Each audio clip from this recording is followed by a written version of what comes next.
Hold on. I'm not going to be able to do it this way. Oh, God, this thing sucks. These bottle This openers. is why I get Miller Lite. Yeah, there's no... That was the sound of a lid hitting the table, and then that's all my keys, because my bottle opener's on my keychain. Hey, Julie, cheers. Cheers, we did that. Hey, I am Allison Shoemaker. And I am Julie Starbird. And we're going to skip having a bit at the beginning, because that was just, if you had seen it, we'd play Yakety Sax again. If you had seen it, it was another like, Allison and Julie try to get, that's what we get for buying fancy beer. I know. Tonight, or this afternoon's, we're recording on a beautiful Sunday afternoon in Chicago. This week's Podlander Drunkcast is brought to you unofficially, because we paid for it ourselves, by Bell's Two-Hearted Ale, brewed and bottled by Bell's Brewery in Comstock, Michigan. And also later, if we get to it, which we will, Beguile Brewing Company's Blonde. That's brewed here in Chicago, Illinois. Not far from the studio. That's yeah, right. we could just make a little walk there. Guys, Hyper sorry, local. we'll be right back. We decided that we needed good beers for this one, because this episode, who needs a drink? Rough. So this was season 2, episode 7. The episode title is Faith. Oh, Note to Kelly before we really get into the dirty business. Sophie disagrees with you. The Outlander theme music. Sophie, if you'll remember, is Julie's cat, the one that you could hear meowing all through the episode that we recorded in her kitchen when we were lit after D&D. And when we watched yesterday, Sophie was sleeping in a little blanket cocoon. And then the theme song started and she just went meow. And watched And the, watched whole, the thing. whole thing. So, Kelly, And you're she's wrong. deaf, so maybe that's why.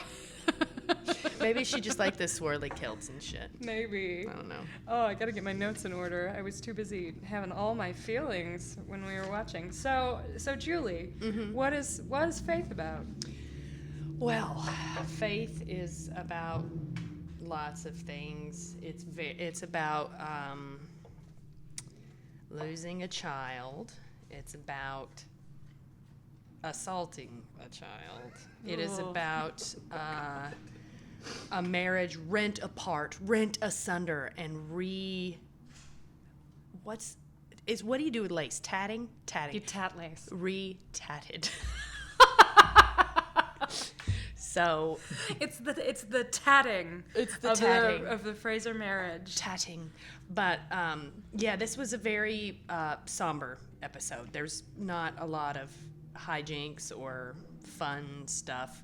I mean, Louis' stuff is pretty fun, and we'll get there. But Yeah, but it's fun, It's creepy. like juicy, not fun like.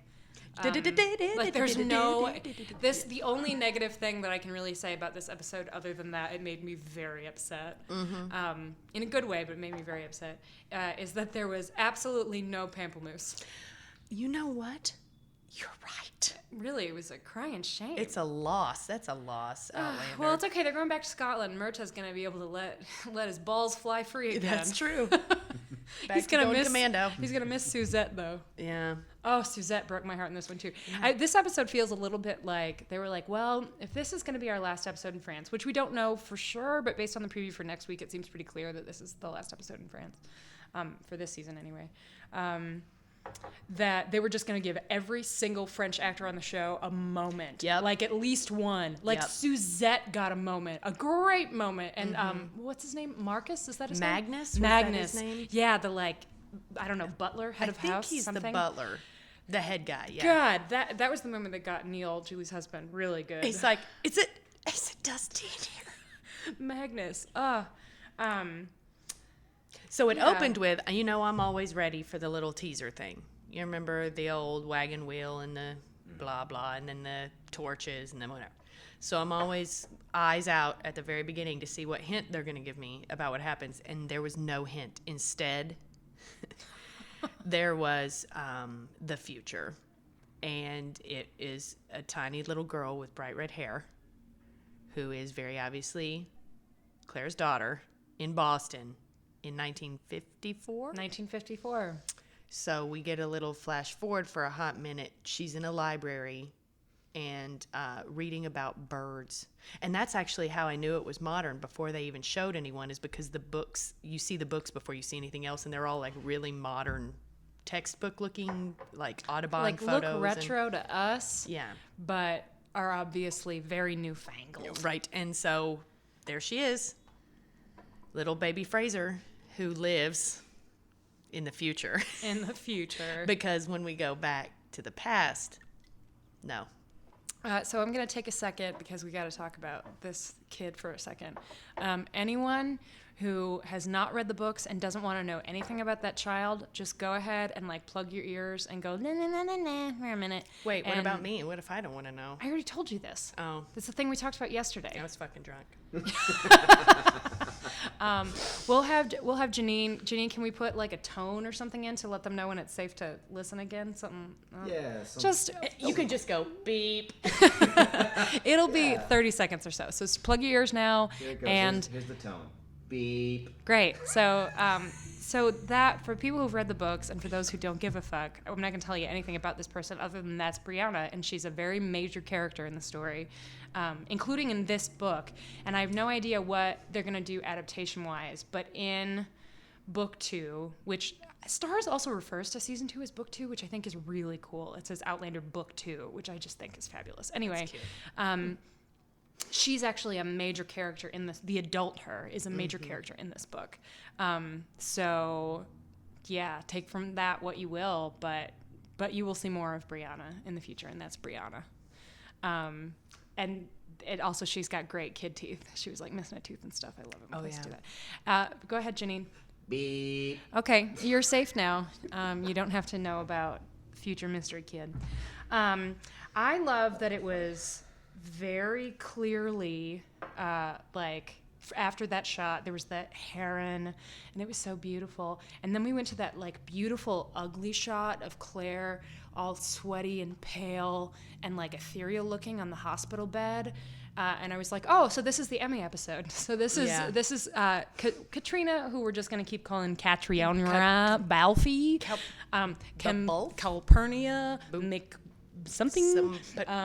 It's clearly like her Emmy episode, and you know what? Damn it, she deserves one. She did so good, very, very well in this episode. Like really brave acting, and there's nothing funny to say about it. Like there's not a touch of vanity. Really, like she went just for killed it. She just oh god, that's a bad choice of words. She did a great job. It was very painful to watch, and I appreciate next week we'll have a guest host again, Allison Hendricks. 2 Allisons. It's going to be hilarious. Julie is in Arkansas. And I had brunch with Allison this morning, and we were talking about the episode, and she said something that she really appreciated, which it didn't even occur to me, is that there are so rarely miscarriage stories on television or in film where it's not like kind of a secret thing that just gets talked about after the fact, or it's mostly met with silence. And this is like, no, all of the ugliness of this woman losing her baby and almost dying from it, and the people, mostly women, but not exclusively, around her who help her get through it. I just thought it was very, very powerful and kind of important. And I feel silly saying that on Podlander, Drunkcast, and Outlander podcast. It's important. But it was important. It's like pregnant sex. It's just like things, happenings in the female experience that don't get a lot of attention. And so it's nice when they do. Yeah, totally. So she is being operated on in the good old days before soap and water. And I just can't even deal, like, she's all out of it, right? So they've drugged her up with whatever weird tincture they gave to her, because everything's kind of cloudy. But we've got our man, the executioner / doctor, elbow deep in blood. Yeah, he's, by the way, a good guy. He doesn't seem like it on the show, which I think is funny. I know, he's a good guy. They keep making him give people the stink eye in like a real weird way. I think maybe they just cast like one of those actors with a great face. Well, he's anyway, pretty good. He's I'm team Monsieur Fourier. Or whatever we call him. So he's got his sleeves rolled up, bloody. It's horrible. Oh, there's that shot where you see it on her thighs. Madame Latour, Madame Hildegard. Mother Hildegard. Mother Hildegard is being all awesome and calming. And then we kind of pull up to an overhead shot, and you realize that she is laying on her back with her dress hiked up, to her stomach, and her knees bent out like a frog, and there's just blood all over the bed between her legs and all over her legs, and they're all running around with like dirty ass implements. It's terrifying. So that's how the show opens. Yeah, guys. that's how it starts. We see a Right. cute kid, and then we go right into that. And there's also I take it back. I said there was only one thing that I had bad to say about this episode, and that was there was no Myrta. But I have to admit that the breaking Madonna thing was a bit Just much for me. too much. When it Just too came much? back, I was fine with it. When it was silent and you couldn't hear it breaking, You were like, I didn't mind that it was there. I actually wrote Madonna breaks. Symbolism much? Yep. That's kind of how it Yeah, felt. I was like, it was fine when the statue was there. Although when she said she also lost a child, I wanted Claire to be like, that's a fucking fictional character, you bitch. I wanted Claire to launch herself across the bed and grab her around the throat, just choke her out a little bit. That's Except what I for wanted. Mother Hildegard, you never would. God. Frances de la Tour, hey, cheers to her. Just another person who just annihilated it this episode. so Janine is cheersing too. He didn't even see the episode, but he knows. He can tell that's how good she was. He You can guys sense talk it. so well about her. So She's really Oh, good. God, it's just that soothing voice and all of the kind thing. She has that great speech where she says that she baptized her and named her Faith, and they buried, and that's illegal. Right. She broke the damn law for Claire in that she baptized a stillborn baby and gave it a name so that it could have a, quote, proper Christian burial. And that's big news because it's against the law, and the nun just straight up did it. Yep. So It was really. She's good She was people. great. There's also it's obviously not a direct reference, but when Claire sits up and starts feeling her stomach before she starts yelling, "Where's my baby? Where's my baby?" All of a sudden I was like, "Oh, this is a scene from Kill Bill. It's totally a scene from Kill Bill." When Uma Thurman sits up and and granted, Lynn, she's been in a coma or whatever. Do you know the scene I'm talking about, Janine? Where she realizes that her baby's gone and freaks out, and it's so horrific, and that's obviously months after the fact, so her stomach is like flat again, as opposed to still having that there's an emergency. it's nice outside. Somebody fell off the porch after they had too many Oberons.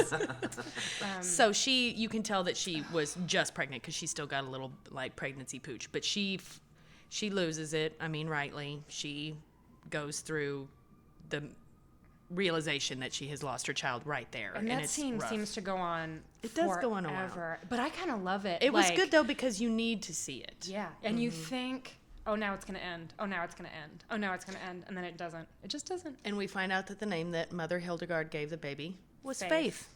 So, name of the episode, also for all the other reasons I said earlier. She also has Claire's got a great speech in that bit. It's a lot of the first half of the episode is basically just Claire and Mother Hildegard.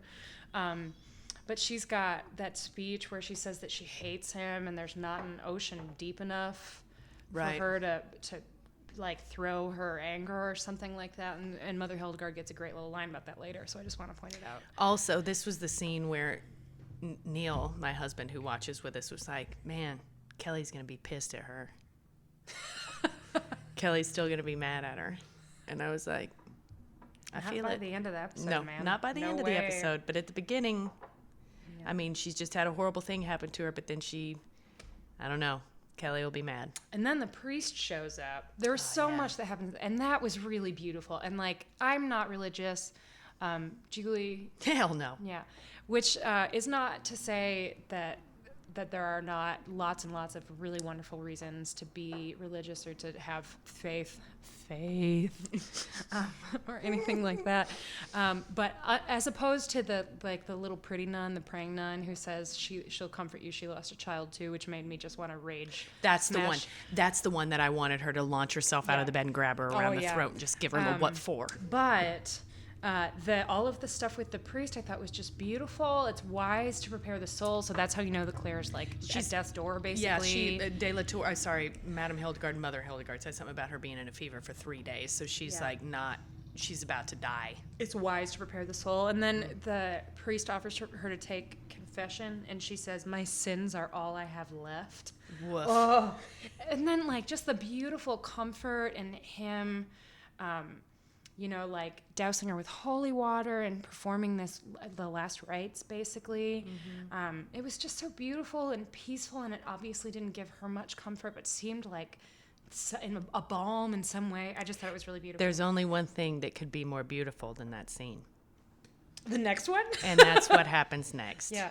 So Bhutan has been put at the foot of her bed to stand guard and to let Mother Hildegard know if something goes wrong. And so he's just chilling. Great transition where it goes from day to night. And it's So in it's that red bed with the curtains around. dark. And you see his little dog ears. He hasn't moved. He's just chilling, man, straight chilling.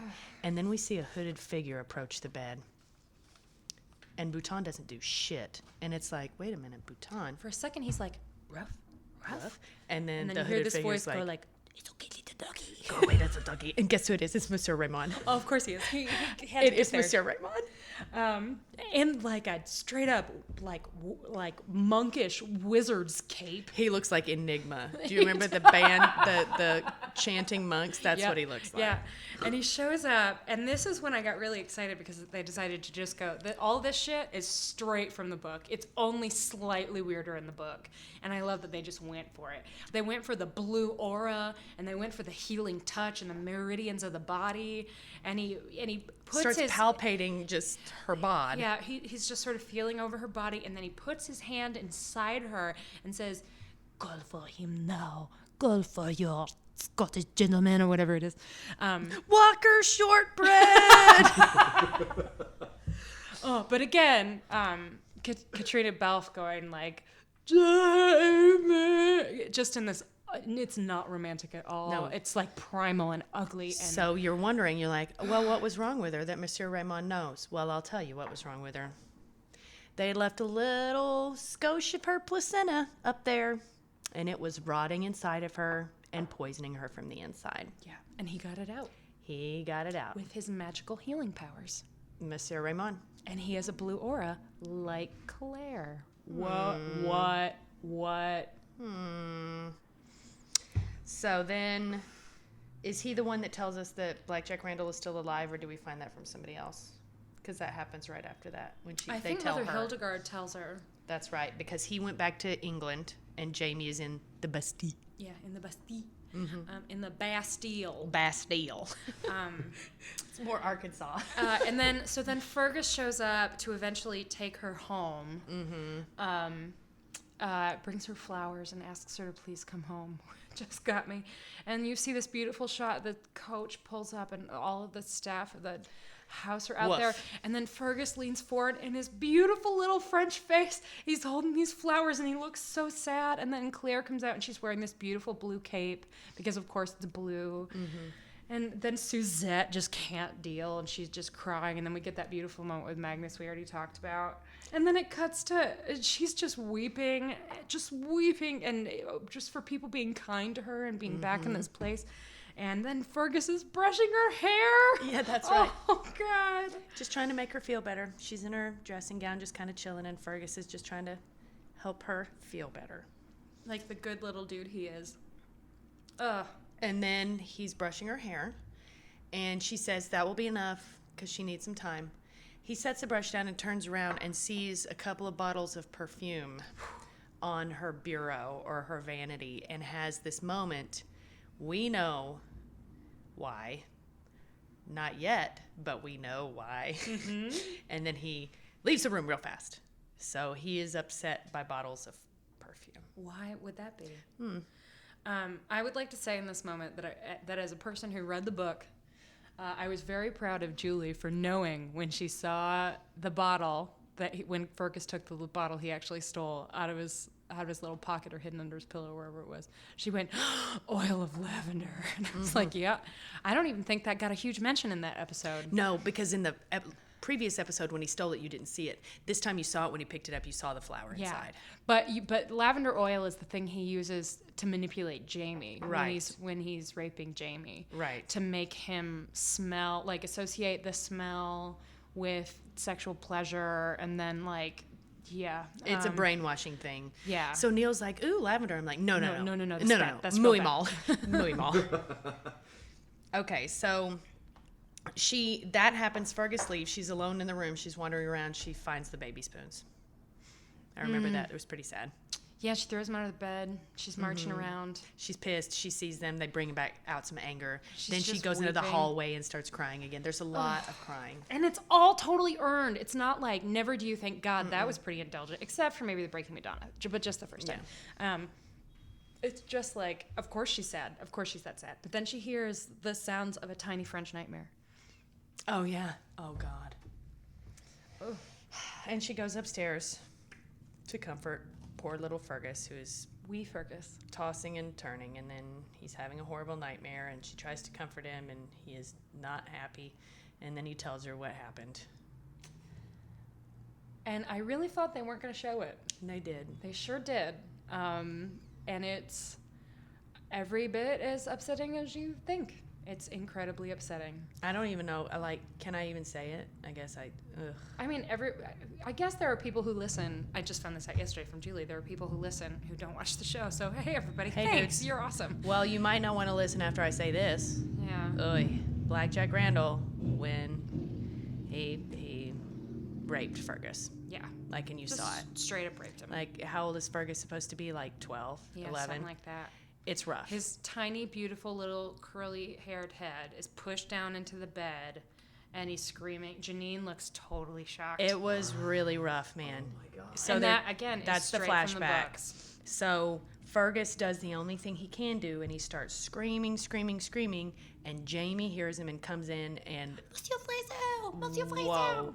Jamie straight up basically hulks out on Blackjack Randall, picks him up off what he's doing, throws him to the ground, and starts beating the shit out of him. And then as he gets dragged off, he screams, "A duel! I demand a duel!" So the duel is back on. So Fergus explains this to Claire so that she knows why the duel happened anyway. Well, and also because that poor little kid And because thinks he's- it's his fault. Right, having that a hard Jamie's time. in jail and that Claire lost the baby. It's all around so awful. The only good thing about that whole scene, other than that it's incredibly well acted and well directed, and that it's totally horrifying. It's not graphic, but it's Well, yeah, I mean, incredibly it doesn't have to be. horrifying. But Claire gets to do a little mothering. She gets to. It's that old adage that sometimes the best way to heal yourself is to heal someone else. You know. And it's really both of them very well acted. Little Roman, what the fuck is his name? We now follow him on Twitter. His bio on Twitter is. I think it's French little actor who is 14. Yes, something so like cute. that. I gotta pull it Anyway, up. good job, little dude. Yeah, Roman Berre. Roman Berre. French little actor who is 14. And then there's a winky face. Boo. Um, French little actor. So Roman, way to go, dude. You were amazing. So Claire realizes, microphone. Claire realizes that she needs to get Jamie out of the bestie stat. So she goes to talk to Mother Hildegard, who, wouldn't you know it, is related to somebody in the court or something. She's the goddaughter of a king, of the Sun King. Something. Some shit. She's got connections. She's mobbed up. So she Claire's like, I need you to put me in touch with the king. I need an audience with the king because I need to beg clemency for Jamie. I need to get him out of the bestie. And she says, "Oh, so you have found an ocean deep enough." Snap. Sick burn, nun. So Mother Hildegard is like, I don't think you know about our king very much, but he's totally going to bone you for this. I mean, he's going to straight up have sex with you. And then Claire says, if I must lose my virtue, I will add it to the list of things I have already lost in Paris. And if you're keeping tabs, the things she's already lost in Paris include a baby, her husband, Her other husband. her other husband, a lot. Yeah, well, her independence. Her independence, that's right. Her purpose in life. Her ability to I don't know, have France- social niceties. Basically, her sense of humor. Yeah. Basically, France sucks. Okay. Yeah, but she did get Fergus, so That's true. Fergus is the best. Also, I like Suzette. So does she? I don't have any notes here. Does she go straight? Does it go straight into her and It's the pretty audience? much, and she wears a dress, this fabulous dress that doesn't look like anything she's ever worn before. It's got the like really extravagant hips, and she's obviously walking to emphasize it in a way she never does, and so the hips are kind of swaying. She's wearing a wig, which I think is the only time Claire wears a wig. You can see that there's like a long ponytail. She's got an extension. And then on the back of the dress is what we were trying to remember what the word for it was, and we came up with waddle. That was wrong. We kept saying it's waddleback, and it's a watteau. Watteau, but It's to me swizzle forever. enough. To me forever, it'll be a waddle, Waddleback. like under a turkey's neck. Yep. She curtsies, and it's this like lovely curtsy. And then, just because the last time she was there, she got poisoned. She's like, maybe to adorn my cleavage, I shall wear that poison necklace. Mm-hmm. So she does, and as it turns out, that comes in handy. Yep. But first, she gets some hot chocolate Hot from chocolate New Spain. and some What the oranges. fuck is New Spain? Is that Portugal? Maybe. Is it Portugal? I don't know. Ignorant Americans. Sorry, everybody. And then she gets an orange from his orange grove. Which is a big deal because even in 1945, like that's what they gave kids for Christmas. Remember that orange because because it leads to like the only kind of funny moment of the whole episode. Oh, New Spain is actually Southwest United States, Mexico, Central America. Oh, we suck even worse. That's a straight up Florida orange. Yep. No, You know. Florida hot chocolates. Florida hot chocolate. So we go through chatting with the king. The conversation is very circular. He's like, but I have an edict against sword fighting. And she's like, yes, but he was provoked. And he kisses both her hands and I gotta say, it would be easier to be totally skeeved out by Louis if he weren't such a fox. He is a fox. That actor is hot shit. But it's still skeevy. It's still skeevy because he does not actually seem all that sexually interested not in Claire. into her. He's just like it's just Going like through the a motions. dominating thing. This is what he's been doing This, forever. Right. this is the same guy that everybody had to watch poop. Yes. Yes, yeah. Only he's not hot in that scene. Yeah. Who knows? I'm not sure why. Apologies to our listeners who really love scat, but the shitting is not hot. But he kisses both her hands, right? Right. And first he kisses the hand with Jamie's ring on it. And he says, this is your husband. This is his ring. She's like, yeah. And then he kisses her other hand. He says, what is this? So, I don't know, some shit. And she says, I was married before. And you still wear his ring? And then comes the line that for Julie and I both is our favorite line of the whole episode. He says, should we do it together? Yes. Okay. Your loyalty is most noteworthy. Well, and then they cut to this shot where you can see the huge royal bed in the foreground. And it's like you're about to get in Your there. loyalty is most noteworthy. Now let's do it. But he doesn't have time to do it yet because Yeah. he's got more important things to do. She's like, all right, here we go. You can tell she's like girding her loins. And then he's like, this way, madame. And walks her into the fucking home of the Illuminati. Yeah, he straight It was up like just- straight up Da Vinci Code in there. He pushes a wall open. There's a false door. I mean, doy, every king. And Julie worth his goes, salt has a salt door. secret door. Just like secret door, man. Pushes it open, and then there's another secret door past that, and then you walk into this room that is amazing. Like Maybe the most beautiful room in Outlander so far. It's And that's got, like- including fucking Versailles. it's got fucking little pinholes in the dome ceiling, so it looks like the stars, and it's a navy blue ceiling, so they're illuminated somehow. It's amazing. And wallpaper the floor that looks like is- it's been drawn on with pencil. Oh yeah, and the floor is this big marble sun chart, like the astrology symbols and everything. So now we know. The king is kind of into it. The dark arts, that is. Oh yeah, he's got a fixation. And as it turns out, the king, thanks a lot for this crazy rumor you started when you were drunk, Jamie. Because the king thinks, well, I've got these two dudes who've been accused of sorcery. How convenient that all of a sudden La Dame Blanche owes me a favor. Yeah, I'm gonna take this witch back there and make her judge these people. Yeah. So, and Claire, bless her, is like, oh shit, all right, time to get into character. And she does this thing where she puts her face in front of her. That's why I sound so muffled as I'm holding my hand in front of my face right now. She puts her hand in front of her face and like, I see things, my lord. And then it senses like visions. She gets real into it. It's great. She But- changes the way she walks. It's awesome. The two people that are brought in and yeah. accused of sorcery are none other than Ba-ba-bum. Monsieur Raymond. And Dick Fox. Dick Fox. And let's give it up for Who knew? Dick Fox. Yep. Cheers again, because that guy, he's been great in every episode, but in that last scene, We're gonna pour one out to him in a straight killed it. Oh, again, terrible choice of words, but just like, God, he was good. So the king basically says, here are these two assholes that have been accused of sorcery. And Monsieur Follier is there. Oh, yeah, of course. Well, the executioner, you got to have him around. And he says, now, since you are La Dame Blanche, you got to tell me if these guys are innocent or guilty. So she puts on the old dog and pony show that Allison was just talking about. Great. And then she says, she gives them both kind of a pass and is like real milquetoast. She's like, we all have darkness inside, including Without you. darkness, there can be no light. Yeah. So But she's she trying to get out also, of it. When she's reading the Calm's mind, fake reading his mind, she straight up was like, hey, remember that time you raped my friend and tried to rape me? Le disciple. And he's like, and looks real confused. So maybe he didn't?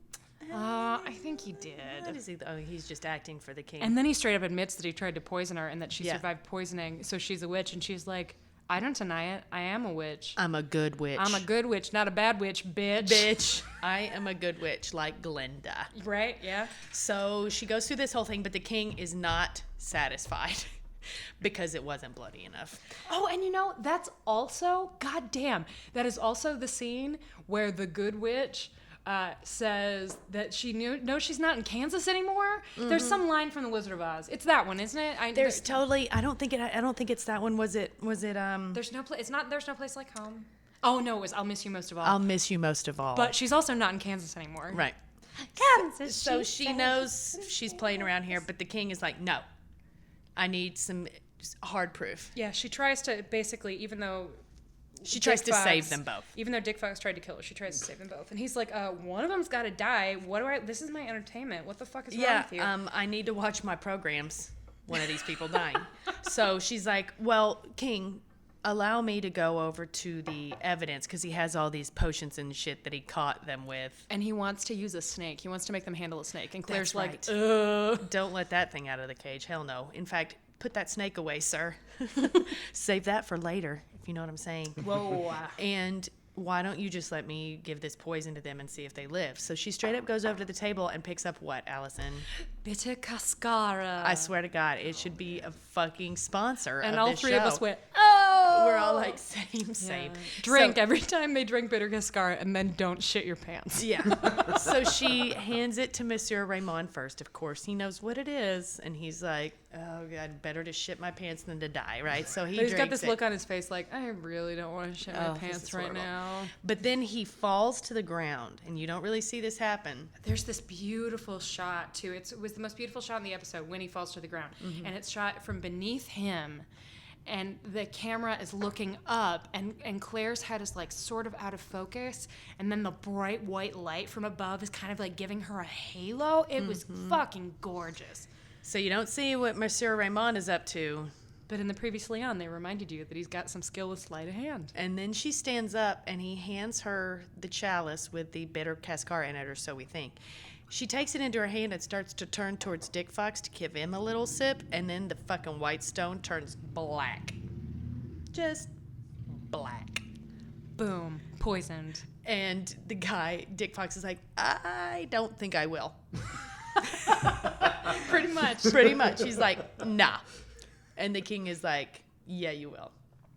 So he has a little baby monologue. Oh, it's just righteous. It's really Let me good. pull up that actor's name. First of all, if you follow us on Twitter, you will have already seen that. I found a picture online, some article where they show his name is Stanley Weber. Stanley Weber. I don't think you could have There's a a more picture American of him name. with a Stanley beard. Weber. Look at that shit. I know. He's fucking Look hot. at this handsome man, Janine. He's a very handsome Oh man. my gosh. I He know, is very even handsome. Janine. So Stanley Weber. Stanley Weber. Weber. From Paris. cheers to you, man, because good Lord, what a way to go. So he knows His birthday's July 13th, everybody. It's coming up. How about happy early birthday, And Dick Fox? He'll be turning 31 this year. Oh, Wait, great. no, 30 this year. 1986. Oh, great. So that guy is 2 years younger than me. I feel great about myself. Oy. Just bringing it around. Just bringing it around. Well, Dick Fox, cheers to you, because you just, like, annihilated it. So he, first of all, he straight up tells Claire that she's gonna suck the devil's cock in hell. Yep. He does say that.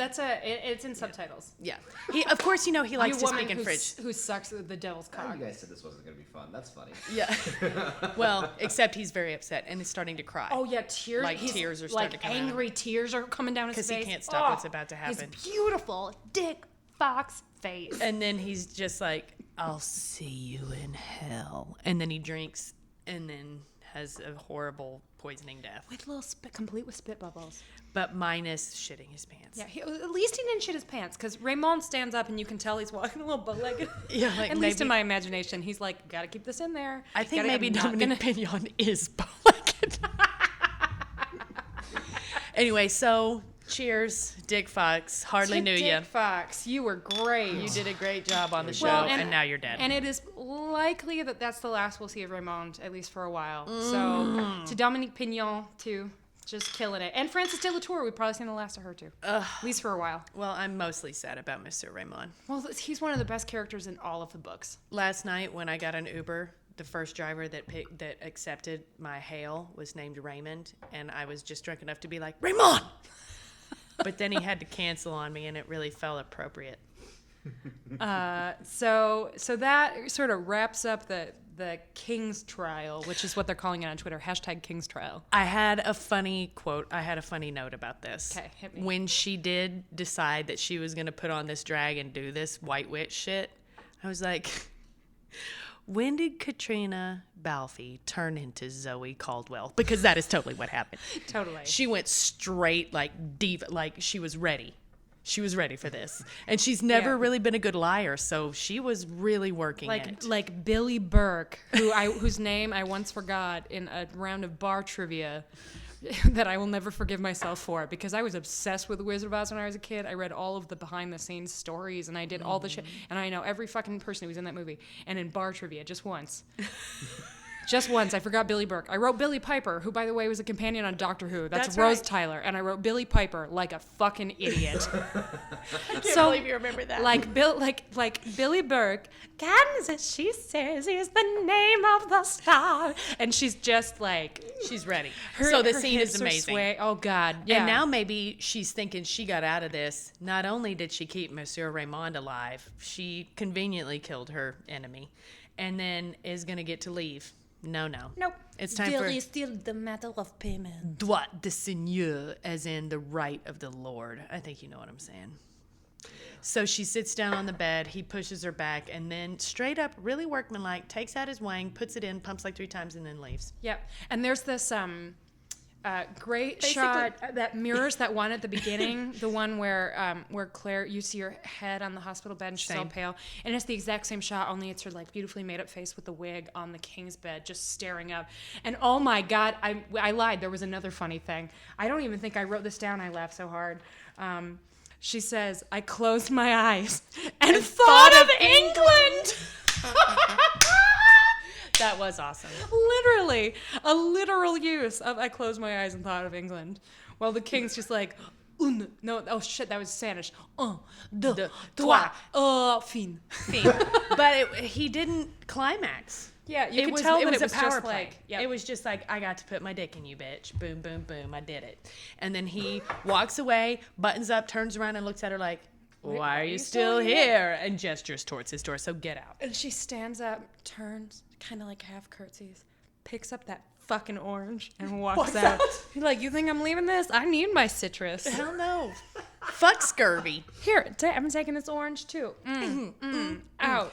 And she walks out and then probably throws up as soon as she gets Yeah.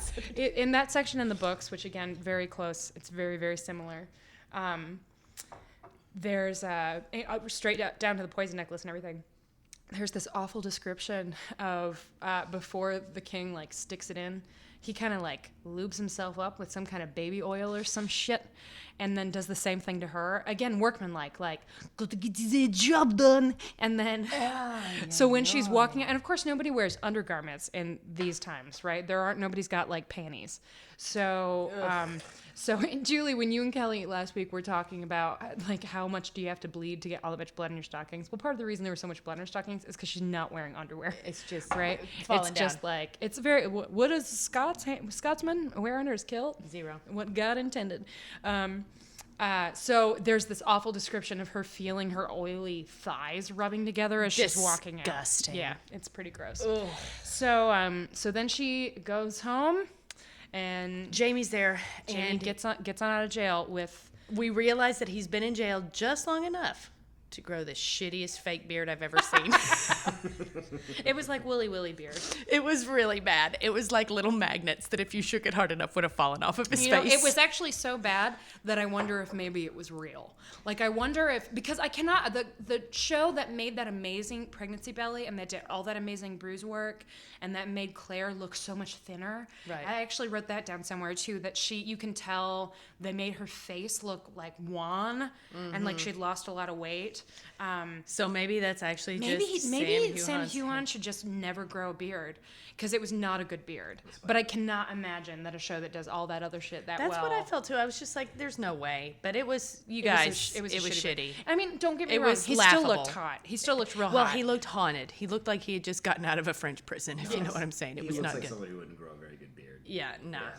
Great Ma- facial structure, not great. yeah. Let's add that to the list of things he's not good at. Number 1, sailing. Yeah. He's not a good seaman.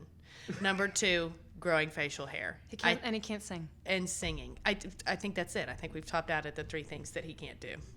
So And he's not good at successfully not waiting a year to kill somebody.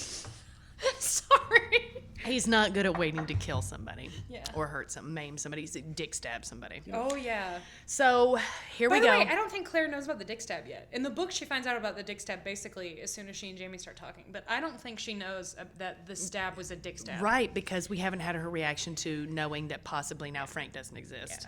But anyway, so now it's time for the knockdown drag out. Oh, Jesus, it's so good. It's rough. So here they are, people who are very much in love with each other, but have been having a very, very, very difficult time ever since they came to France. Jamie, of course, was locked in prison when all this shit went down with Claire. So she is feeling that a little bit. He's feeling the fact that he wasn't there. And then here's where maybe Kelly will accept that Claire finally understands it. And it's because she does what women do throughout history and blames herself for everything. Well, but also does what women do throughout history and self-reflects. Yes, that's right. Uses that handy emotional intelligence. Mm-hmm. Janine is very emotionally intelligent. Thanks. It's true, but a lot of dudes, not so much. A lot of dudes also not good at the bean flicking. I'll say this about Jamie. High emotional intelligence, great bean flicking skills. Can't sing! Like maybe the best bean flicker. Yeah. I mean, Listen, based on what I've seen. His list is not a bad list. That is a good list for a dude. He can also cook. That comes back later. He's usually What? the cook. Claire's not a very good Lord. cook. I know. And he can knit because that was just a thing that dudes knew how to do back then. Right, nets and shit. Yeah, but also just he had to be able to fix his own socks sometimes. Yeah, and he speaks a zillion languages. whatever, Yeah. okay. But he can't grow a Let's beard not- for shit. That list of what he's good at will go on too long, so let's just. Let's just cut that. Let's edit that. He's curtail really that. good at wearing a kilt. All right. He's So also really good at wearing pants. they fight, but it's more like wounded animals pawing at each other because And they're both just so It wasted. starts with Jamie. You can't even see his face. And he says, I don't even know if it was a boy or a girl. And she doesn't tell him for like 30 seconds. Yeah, she makes him Oh, wait. it's awful. And then like smash. We cut back to her on the day that she couldn't stop saying, I want my baby over and over again until they give it to her. And they give her the baby. And then And you can fucking Louise shows up. that you can also, just a side note as far as like design of the show, the prop stillborn baby is really good because it is, you can tell it wasn't full term, like the toes are still fused. Yep. And the eyelids are still like closed, like hooded, closed. And it has this beautiful red hair. And it has little red wispy hair. But they bring her the baby in the morning to show her the truth. And then, it's an old trope. And it's probably, I would assume, based in truth. She can't let her go. So she holds on to her and sings to her for like the whole day. And like hours. when she's singing, we watched, if you're watching either on Stars or through Amazon Star subscription, they do a great like making of the episode thing afterward, and usually it's like, this is how we made the pregnancy belly, or this is how this fight was filmed, blah blah blah, and it's great little factoids. But this time it was basically just about like, Jesus Christ, Katrina Balfe really knows what she's doing, doesn't she? Yeah. And they had this whole piece of voiceover about how she doesn't remember very much about her mother, but one of the things she remembers is that she would sing to her, and that was going on while the singing was happening, and she did so well they just cut it. They cut the voiceover. We don't need anything else. Yeah. We're just going to listen to this poor shattered woman sing this song to her dead baby. Which she I does told for you it like wasn't 8 very hours. fun, Janine. Yeah. Just sing it, and then Louise shows up. And then the nuns are like, we cannot get that baby away from her, so what are we going to do? We're going to call Louise in. We're going to call her girlfriend, because you know what you do when your girl is like broken and shattered? You call her lady friend. Mm-hmm. You do. You And just so Louise do. comes in and has a beautiful moment with her. And that actress has been great the whole time. Claire. Claire Simone. Claire's. Ooh, her name is thanks, Claire. Janine. Interesting. She's so funny, and there's the waxing, and there's all, like, she's been great the whole series or season so far, right? But just the look on her face looking at her friend, and she's pregnant, and she just like puts her hands over her stomach like reflexively, and then drops them and walks up and has this hushed conversation with her, and then finally says, "Can I hold her?" Yeah. And then Claire looks up and says, "I can't let her go," and she says, "Michelle, it's time," and she takes the, oh my God. It was, I know. It was rough, man. But it was just like, this is what I mean by they gave every French actor that was on the show like a really good chance to just do something killer. Right. And this woman who's mainly been comic relief, just like straight. She did a great job. Like, So that knocks it out of the park. was a flashback, because that scene happens while Jamie and Claire are arguing. Mm-hmm. So that's Claire explaining to Jamie what happened at the hospital. And so Jamie takes all this in. It's rough. And then what does she just straight up say, "Let's just go back to Scotland"? No, he says, "I want to know if there's anything I can do," something like that. First, they both blame themselves, and it's just fucking heartbreaking. It's really great. And he says, "What can I do?"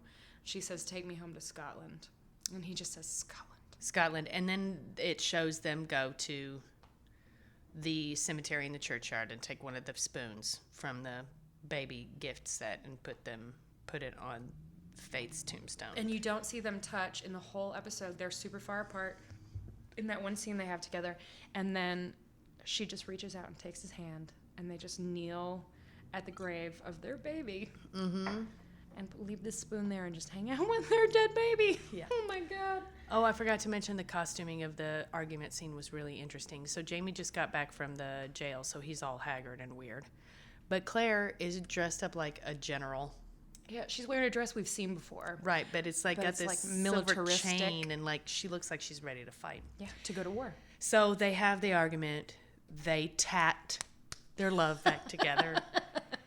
They go to have closure with Faith, and then I guess we're led to believe that that's it for France. It might be. I mean, it really might be. The next week, it's pretty clear that next week we will be back in Scotland, but I don't know if there'll be like a last farewell scene in France. I sort of think not. I mean, I suppose they have to wait for Murda to get back. Yeah. Because he's off in fucking Poland. All they have to do is send him a text and just right. let him know. Murta Oh, wait. went to Scotland. BRB. BRB. No, but they gotta wait for the pamplemousse. Also, so we've decided, because we loved Neil's puddin' throat so much, and he says so many funny things while we're watching, that we're gonna just let him have one line per episode that he gets to sound off on, and it's just gonna always be something he says organically, and then we just have him repeat it into a microphone. So this is gonna be this week's entry. Janine's gonna play it for you in just a second, and this was what Neil said after Claire said, "Take me home to Scotland." He said this. I don't have it, but here it comes. Mm-hmm. Yeah. Because you know what? Charles won't be there. At least Charles won't be there.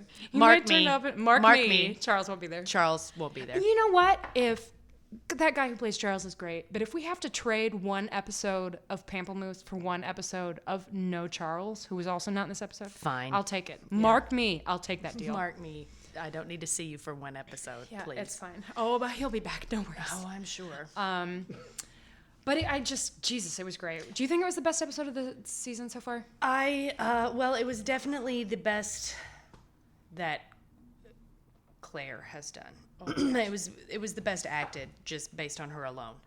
I really liked the Versailles episode, but I think that this one was more grounded, more. Yeah, I would say it's the best episode, but it's also like sad. You know, it's sad that it's not. There's no sexy times. It's sad that there's no comic relief. It's just a great episode of television, but it's also fucking depressing. Yeah. I think you guys said it right. This is the Emmy episode. This is Yeah, Totally. yeah. I mean, it may just be the show's Emmy episode for the year. Yeah. I mean, certainly, well, I don't know how much listeners know about the way that Emmys work, but you have to submit specific episodes for consideration. And based on the size of your role, you submit one, or you submit, if you're a supporting actor, I think you submit two, maybe it's three, whatever. And the same goes for writers and directors. You have to submit specific episodes. And I'm sure that the director will be submitting it. I know that she will. I mean, don't get me wrong. Claire's got plenty of great shit coming up, but I cannot imagine. Like, it's so Claire-centric, and she's just so fucking good. Yeah, she did a great job. Ugh. So we should do that scale. Okay. Yeah? Oh Okay. my God. This is gonna be hard. All right, so on a scale of, let's say, I was going to say The Big Bang Theory, but that seems awfully colorful. Let's say on a scale of Law and Order SVU to, Requiem for a Dream. no, to The Birdcage. Where are we on a costume scale? Oh wow. Well, glad you started with costumes. I'm gonna go way closer to the Birdcage on this one because we get to see the King, and his shit is tight. We get to see Dick Fox, and his shit is always tight. And Raymond. And Raymond with the Enigma cloak, which is awesome. But also Claire has that amazing green dress that she goes to the Louise's court dress in. is great. Louise's dress is great. Okay, so the Birdcage is my high one. Yep. I'm gonna go Zoolander. Oh, nice. Yeah, so like right up there. Right up there. Fashionable. Fashionable. Okay. On a scale of, let's say, Law and Order Original, Law and Order Vanilla, to, what's really suspenseful? Speed. Ooh. How often do you need to get up to get a beer? Don't. Like, there were definite times in this episode where I was holding my breath. Is it like Speed, only more than Speed? I think it's close to Speed as an episodic television show can get. Like, everything happens really fast. There's not a lot of waiting, and in the moments that are given time to breathe are so necessary and well acted that you want to watch them. Like, for instance, her arrival back home, where they take forever for her to walk down the gauntlet of her house staff. It takes forever, but it's so beautiful. And man, I'm just saying, why don't I have a recliner with a refrigerator in its butt? Yeah, on a scale of Law and Order to Speed, it's why don't I have a recliner with a refrigerator in its butt? It's the rare episode of television that's both very plot heavy and almost entirely character driven. Right. So like it was it's just all about the acting, but you're hanging so on it. much happens. You're There's hanging not on a it. wasted moment in the Yeah. whole episode. Even her just picking up that orange, I wouldn't trade it for anything in the world. If only It's because good. it's like one of only two funny things that happens in the whole episode. She's just like, and I'm fucking taking this orange with me. God damn it, I have nothing else. This is Awful. delicious. Okay, and on a scale of, oh God, I don't even know if we can. I don't know, Schindler's List to 9.5 weeks. Where is it on the bone scale? Is it Schindler's List? Oh God, it's pretty much Schindler's Well, List. no, it's got to be a little bit higher than that. Sophie's Choice? because she, you know, She does have to, like- she does have to get laid. She does have to give herself up to the droit. It's not sexy though. But her pretending to be a witch was kind of hot. Oh, but then Fergus. Oh, Fergus. Dude, I have nothing for that scale this We time. abstain. Yeah, we abstain. We're like New York in a Senate vote. We abstain. That was I think a John Adams joke. Shut up, John. There's a 1776 joke for all of our rabid music theater listener fans. We're just like, but there hasn't been a musical reference this week. Done. I promise we'll get one in every week. And if we were going to miss one, it would have been last week. And Kelly just nailed it. She didn't even mean to, too. It was totally organic and amazing. So, next week, Julie will be back in Arkansas, telling everyone about the Bastille. And I'll be here with Allison, and she's great. It's gonna be awesome. If you want a hint, a little taste of exactly how quickly we talk, it's like Gilmore Girls, but with swearing. You can we released a video podcast that Janine produced for us of the music of Crazy Ex-Girlfriend season 1, and that's on YouTube, on my YouTube channel, which I guess I'll just put it in my Twitter profile, and that way you can see it if you want to see it. Again, Julie's now on Twitter.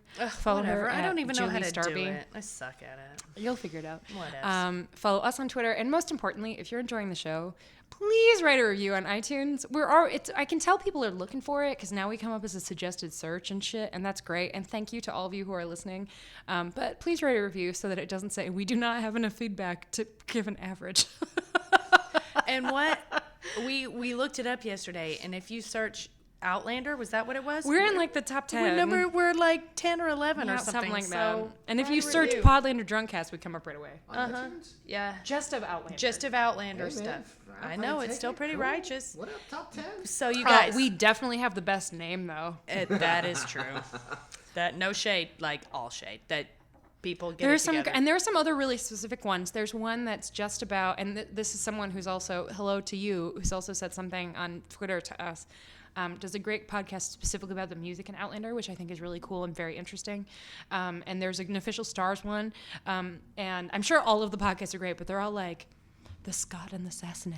I like that. Outlander cast. I really like the Scott and the Sassenach because it 100% appeals to my bodice ripper needs.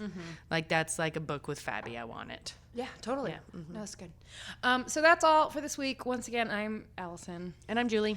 And we're drunk. Thank you, Two Hearted. Yeah, always. thanks, Two Hearted and Beguile. Say goodbye, Janine. Hey, bye. All right, we'll see you next week. Bye.